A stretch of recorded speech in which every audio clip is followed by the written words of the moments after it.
لبیک. سلام علیکم. علیکم سلام و رحمت الله و برکاته. حضرت دوله سوال داشتیم. مرحبا. وقتی که ما مثلا قربانی را میکشیم همین را پشتش چه باید تقسیم کنیم از زورویش پیغمبر که این نمیفهمونده. بعد یک سوال دیگه داشتیم. خب از جانب پدر که مادر اگر در حیات باشن میتونیم که قربانی کنیم؟ خب سلامت باشید. خدا خیر. دیگه سوال نیست؟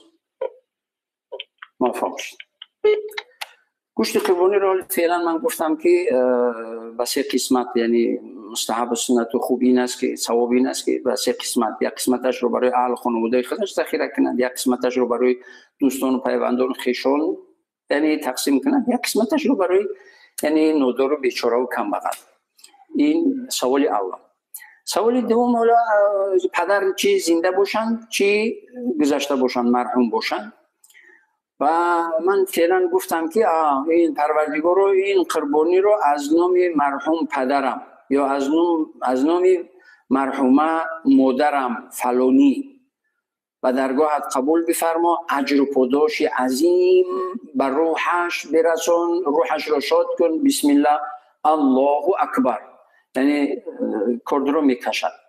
رسول خدا صلی الله علیه و سلم در حدیث صحیح آمدگی است که وقتی که نماز عید رو خواندن از منبر پایان شدن، چرا که یعنی خطبه نماز عید بعد از نماز عید هست.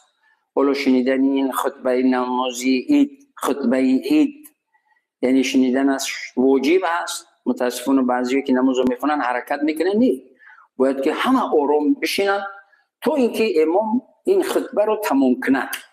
ولی که تمام کردن همه بعد میخیزن یک دیگر رو تبریک میگوین، میرون. این آداب نماز یا که سنت نماز عید یا واجب نماز عید است که حتمی باید که این خطبه رو بشنوند، یعنی در روش گپ. حالا که پیامبر علیه السلام نماز خواندند، خطبه رو بود کردن، پایان فرو آمدن، دیدن که یک گوسفندی رو آوردن. حالا این گوسفند رو یعنی گوسفندی رو از نام خودشان و از نام امتان امکانیت ندارن.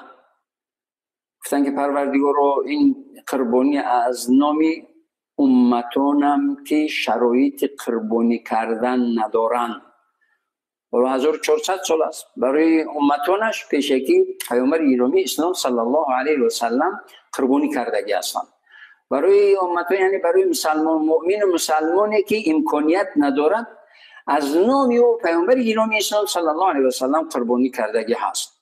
حالا هر مسلمانی از نام گذشته‌اش یا از نام استادش یا از نام پدر مرحومش یا از نام مادر زنده‌اش یا از نام پدر زنده‌اش که پدرش یعنی مال به نصاب رسیده ندارد، همه ضروریات زندگیش رو تامین میکند، بالای روز عید قربان باید که حتی فطر روزه‌اش رو در ماه مبارک رمضان فطر روزه‌اش رو و در عید قربان از نام پدرش قربانی کنند. پروردگار این قربانی رو از نام پدرم فلانی و درگاهت قبول بفرما، اجر و پاداش عظیم این قربانی رو به پدرم و در اعمال نامه پدرم نوشته بگردان و برایش عزت و برکت و سعادت دنیا و آخرت بگردان. بسم الله الله اکبر میگوید، مکر رو میزند. یعنی یکی از سنت و واجبات ذبح این است که چه قربانی چه غیر قربانی باید که ذبح کننده قصاب یا هر انسانی که یعنی چربه رو ذبح میکند، هنگامی که کرد رو میکشد، اون هنگام باید بگوید که بسم الله الله اکبر یا بسم الله والله اکبر.